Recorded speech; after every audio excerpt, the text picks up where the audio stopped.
Well, what pushed us to add on to the station and start our renovation? One, we were out of space. So that was the biggest reason we started this, to have somewhere for the guys to sleep, bunk rooms, more bathrooms, and more storage space. When you leave from a full-time volunteer department where you have part-time guys coming in during the day and at night, you have to provide for sleeping quarters, places for them to shower. That accommodates a lot of room for one person, much less the need for 4 every day. We started this process 2 years ago.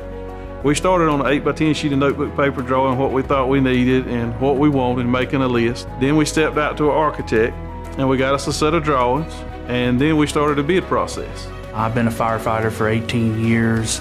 David Williams is over 20 years.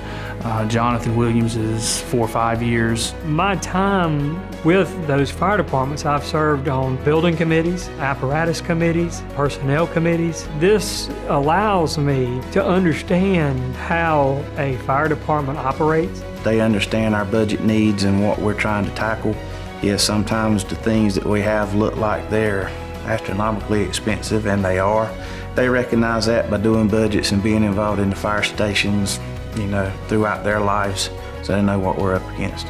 We narrowed it down in our bid process to 2. We sent everything back out to the 2 people that we liked to see what they could change, what kind of ideas they had that could help save us money and to get us all we needed. We sat down with them and said, okay, well, here's what we recommend for value engineering and helping with your budget in some avenues to get that down to where you feel more comfortable. They had a very strict time limit for the project. That always kind of changes things for you when you go in ahead of time. You're focused on what can I do first? What have I got to get done? What's the order of this? What are my possible things that are going to be issues that we have to deal with? What are problems that are going to slow us down? This particular project, they had very, very bad soils. We excavated pretty much the entire site, 3 foot, excavated the bad soil out, put good soil in. We went off budget in the very beginning, but in the end, they'd helped us a lot. There's a lot of things that we cut out and scaled back to save money to make up for that. Schedule, we stayed on track. It took us a little longer than we wanted, but we got what we wanted in the end, and it was better to take the time to fix it right than it was to hurry up and rush through it to try to stay on the schedule.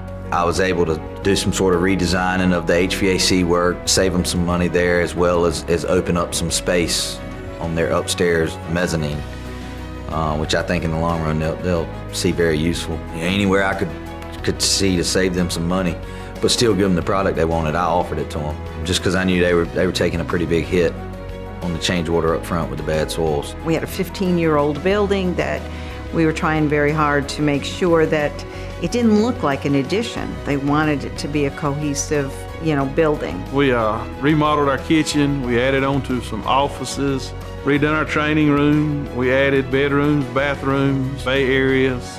I love to cook, so the kitchen is my favorite. Focus did come in, and they brought some special people in to help us put some taste into our kitchen. I like the patio area in the back. That's going to be a favorite hangout for everyone. I think with Focus Design Build, they come in, they become part of your family. Whether you realize it or not, you're intermingling every day with them. There's several things we got that we really didn't have in the schedule or in the budget or in the layout, but we ended up with them. They were ideas that they brought. I'd be glad to use them again.